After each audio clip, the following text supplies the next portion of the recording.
Olá! Hoje no mundo político, a Justiça Eleitoral faz os preparativos para enfrentar as eleições que prometem ser das mais desafiadoras. Entre as batalhas que o TSE deve travar estão o combate à desinformação e às suspeitas de fraude lançadas sobre o processo eleitoral no país e a tensão com o Palácio do Planalto. Eu vou conversar com a professora da USP e cientista política Maria Tereza Sadek, estudiosa da Justiça Eleitoral, autora do livro A Justiça Eleitoral e a Consolidação da Democracia no Brasil, de 1995. Maria Tereza, muito obrigada por atender o mundo político, a TV Assembleia. É um prazer estar com vocês. Maria Tereza, esse é um ano eleitoral que é um momento peculiar, não é? 90 anos de história. O quanto ele é peculiar, né? Mencionando aí esses desafios que eu acabei de citar, que a Justiça Eleitoral tem pela frente. Olha, ele é peculiar no sentido de que há muitos anos já se acredita na Justiça Eleitoral e o que tem acontecido nessas eleições, nessa eleição que nós vamos enfrentar esse ano, é, na verdade, um discurso, uma narrativa contra até o modo de administrar e de computar os votos. Isso nós não assistimos há muito tempo, porque desde que a Justiça Eleitoral foi fundada, na verdade, nós temos uma verdade eleitoral que não vem sendo contestada. No entanto, este governo, desde que assumiu, vem contestando como uma narrativa a fidelidade dos resultados.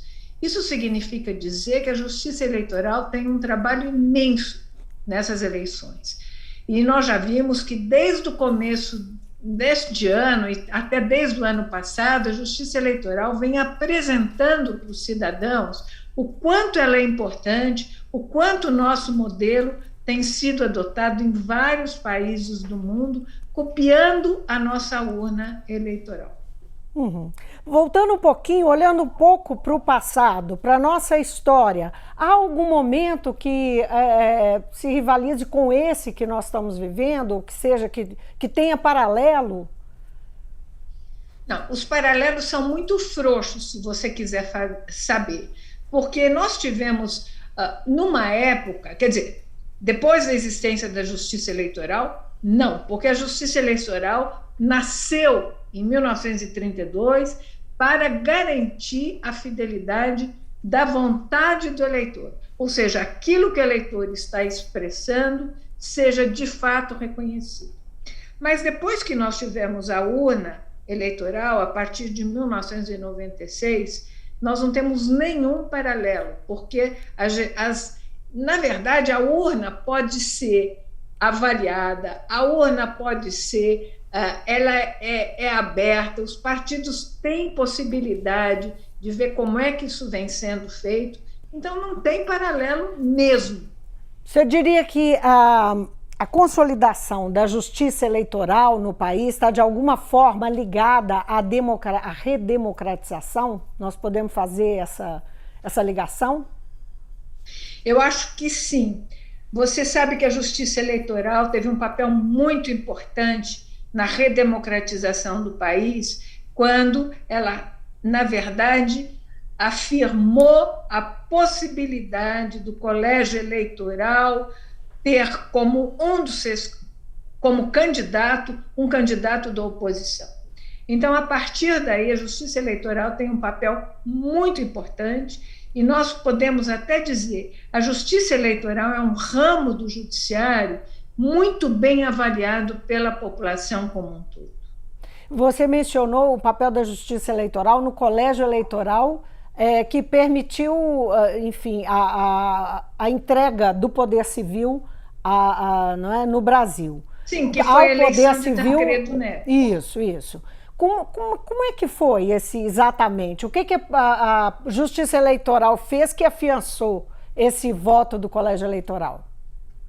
Porque não se acreditava que a oposição poderia apresentar um candidato e ele concorrer de fato. E foi o que aconteceu. A Justiça Eleitoral disse que havia legitimidade nessa campanha e que, portanto, Tancredo Neves poderia competir com o então candidato do governo, que era o Paulo Maluf. Você relaciona os ataques à justiça eleitoral à perda que o debate sobre a perda de qualidade da democracia, que essa discussão está na pauta. Os ataques podem ser relacionados a essa perda de qualidade? Sim, claro. Veja o seguinte, nós estamos enfrentando esse tipo de ataque há algum tempo já, não é neste ano, desde o ano passado, aliás, a bem dizer, desde a eleição deste último governo, nós vemos enfrentando isso. E mais importante, é a primeira vez que as redes sociais têm importância numa eleição. Porque até a eleição anterior, muito bem, elas tinham um papel, mas não um papel tão significativo. A ideia das fake news ou notícias falsas que vêm sendo divulgadas não tinham a importância significativa que elas vêm tendo. Aliás, eu diria que na eleição norte-americana do Trump, elas também tiveram um papel muito relevante. Agora, aqui no Brasil, isso é utilizado como um recurso para aquele ou para aqueles que consideram que tem chance de vir a perder a eleição. Falando de ataque, que inclusive as fake news são usadas muito nesses ataques à justiça eleitoral, a justiça eleitoral vai ganhar nesse ano, diante do que a gente já viu até agora? Você pode dizer que a justiça eleitoral vai ganhar esse ano um lugar de alvo na eleição? A eleição ela já ganhou. Envolve as campanhas. Sim, as campanhas elas adotam alvos quando elas querem, no calor da disputa. A justiça eleitoral vai se manter como alvo, então?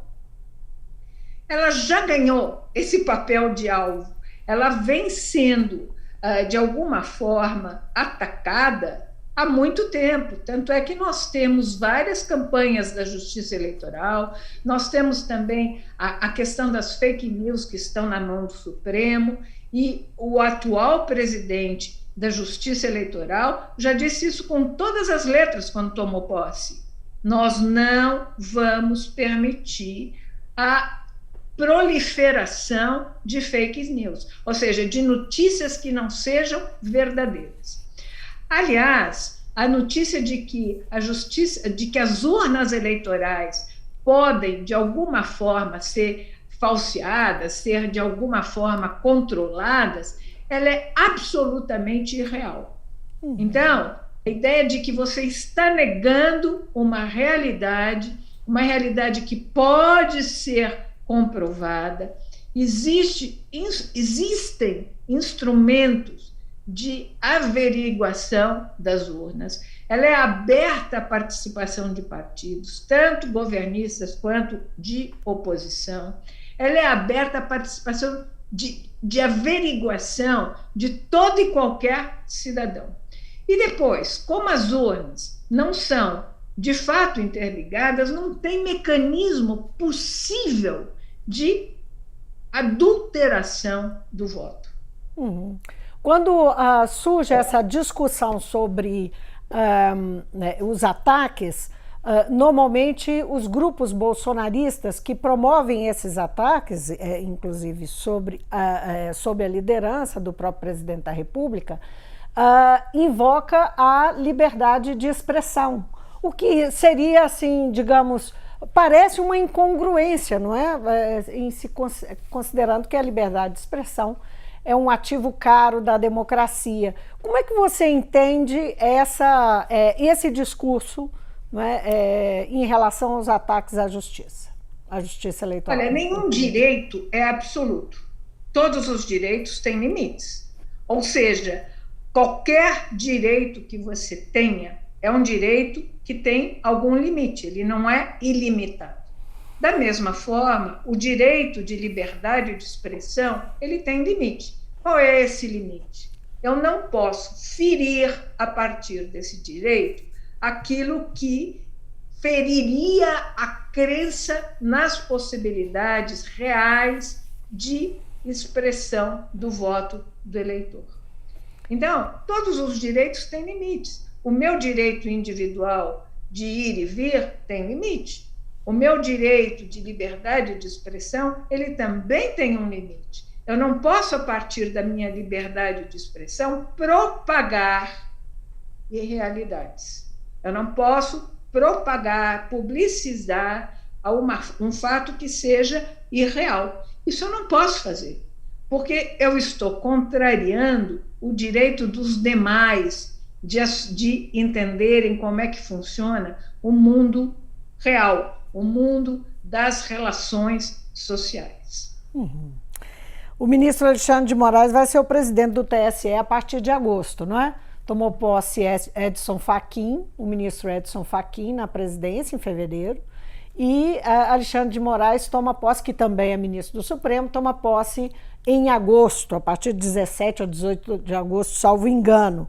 Como você mencionou, ele é relator dos inquéritos que envolvem o presidente Bolsonaro no Supremo Tribunal Federal. Isso pode, de alguma forma, alimentar o conflito, gerar mais tensão entre justiça eleitoral ou entre o judiciário e o Planalto, nesse ano em que as disputas estão tão acirradas, as tensões, não é? E os interesses estão mais em disputa? Eu acho que, do meu ponto de vista, essas tensões existem. Não há como negá-las. No entanto, tem um limite também para essas tensões se manifestarem. Ou seja, o ministro está agindo dentro da lei. Se espera que todos os candidatos também atuem dentro dos limites que estão expressos na lei.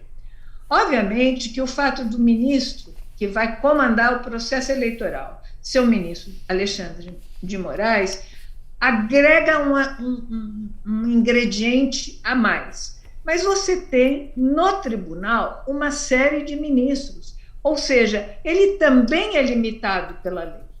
Então, nós podemos dizer que é como se eu tivesse dois impeditivos, e esses impeditivos são dados pela lei, pelo cumprimento da lei, pelo cumprimento estrito da lei. Uhum. Agora, de fato, nós tivemos, na posse do Edson Fachin, em alguns momentos anteriores, nós tivemos assim, movimentos, falas, declarações, inclusive do ex-presidente do TSE e ministro do Supremo, Luiz Roberto Barroso, que foram falas bastante contundentes que citavam o presidente diretamente, não é? Você acha que houve refluíram um pouco nesse discurso? O que se pode esperar? Porque são os discursos que costumam colocar, enfim, não é? Aquecer a discussão. Né? Veja uma coisa, você tinha uma imagem de uma Suprema Corte muito dividida, né? Os ministros se dividiam, gladiavam entre si, e isso se tornava muito público a partir da TV Justiça. As ofensas que o Executivo tem feito, ou vinha fazendo em relação ao Judiciário, teve um impacto muito forte na união desses ministros. Hoje nós podemos dizer que o Supremo atua de uma forma muito colegiada e unida. E o que significa essa união? Significa a defesa, em primeiro lugar, do Poder Judiciário e, em segundo lugar, da ideia de democracia, ou seja, que os poderes são independentes e que não podem sofrer esse tipo de ameaça, porque esta ameaça é uma ameaça à democracia.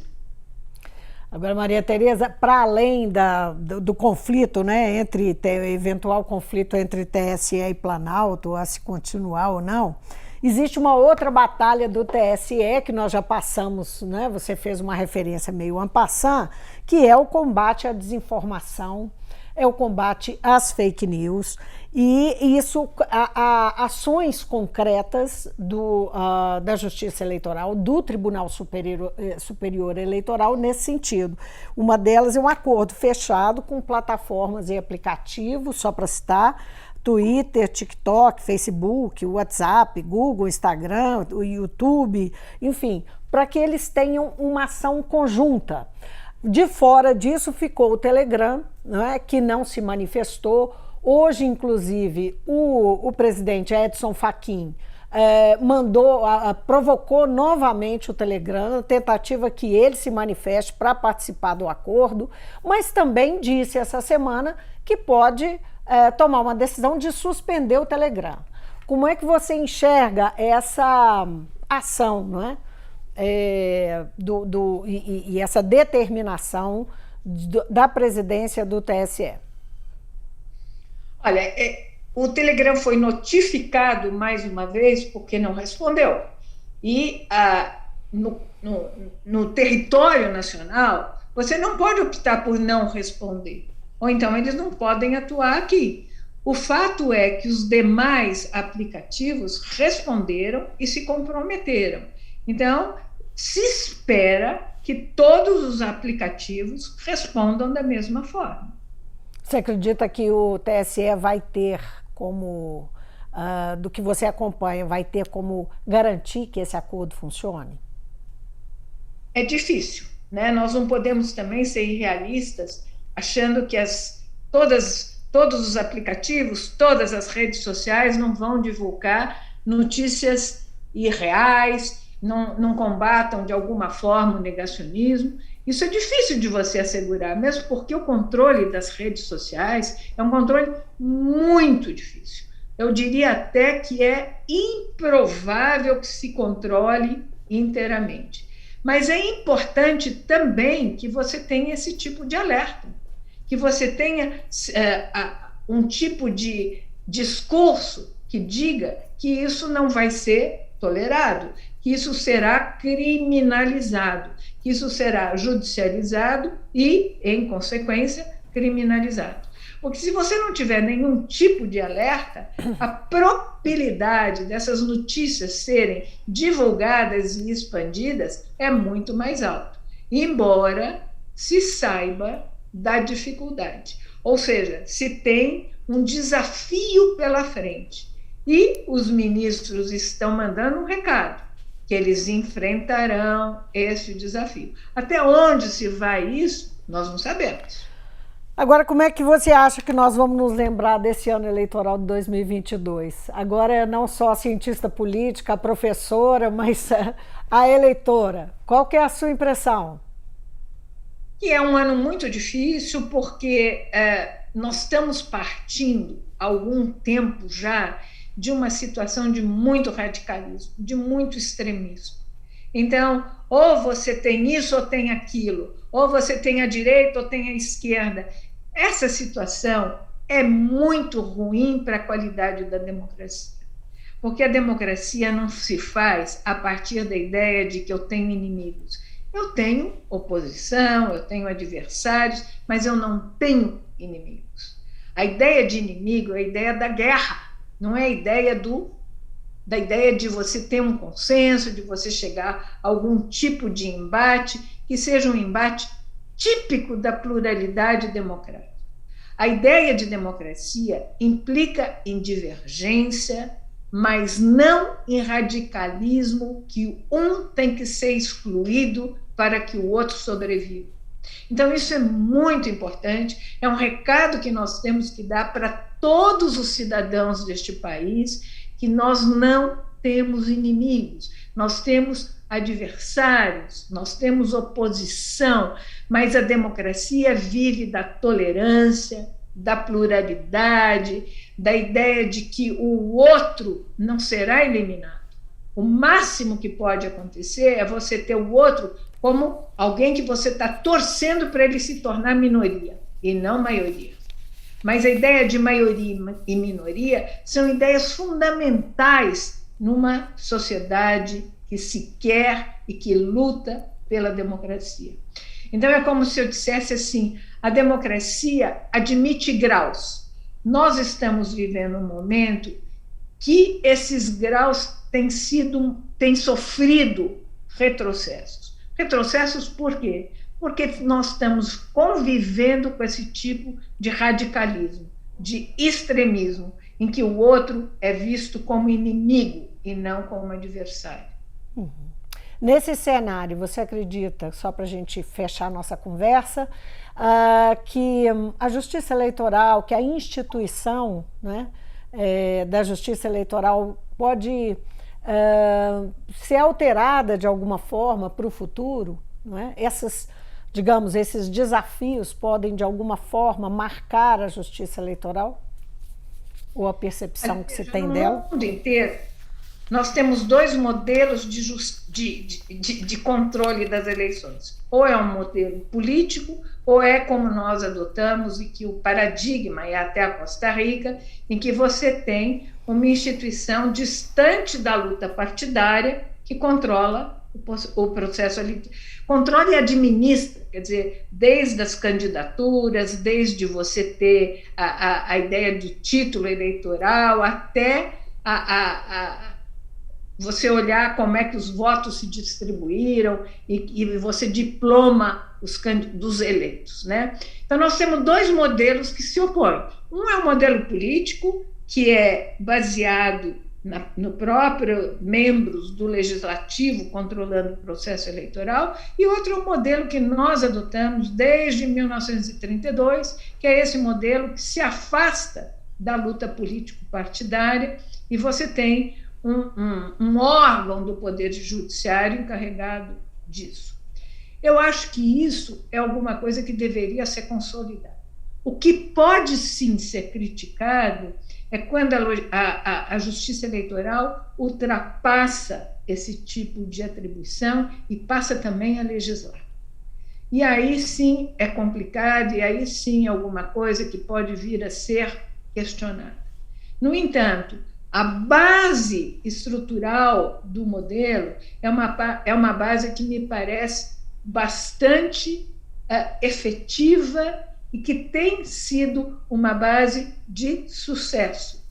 Nós podemos lembrar que, desde que a Justiça Eleitoral foi constituída, nós tivemos um aprimoramento que deve ser sempre bem avaliado, não é que deve ser avaliado, que vem sendo avaliado muito positivamente.